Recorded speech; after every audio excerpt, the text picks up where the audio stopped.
बहरे ओकियानूस में लापता आबदोज की तलाश में मजीद पेशरफ्त सामने आ गई है। सर्च ऑपरेशन में शरीक कनाडा के तैयारे को टाइटैनिक डूबने के मकाम पर आवाज़ों के सिग्नल मिले हैं। बरतानवी अखबार के मुताबिक रेस्क्यू मिशन में मसरूफ कैनेडियन तैयारे में मौजूद आलात ने टाइटैनिक डूबने के मकाम पर मखसूस आवाज़ें आने की निशानदही की है। ये आवाज़ें हर 30 मिनट बाद सुनाई दे रही हैं। अमरीकी कोस्ट गार्ड्स ने भी तस्दीक कर दी है कि आबदोज की तलाश के दौरान कैनेडियन तैयारे ने समंदर के अंदर सिग्नल्स का पता लगाया है।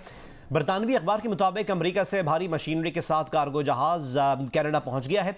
मशीनरी को बहरी जहाज पर नस्ब करके समंदर में भेजा जाएगा। होराइजन आर्कटिक जहाज टाइटैनिक पॉइंट तक 15 घंटे में पहुंचेगा।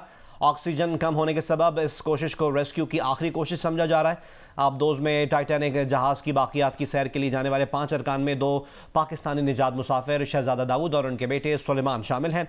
रिपोर्ट्स के मुताबिक आबदोज में जुमेरात यानी कल तक की ऑक्सीजन का जखीरा है।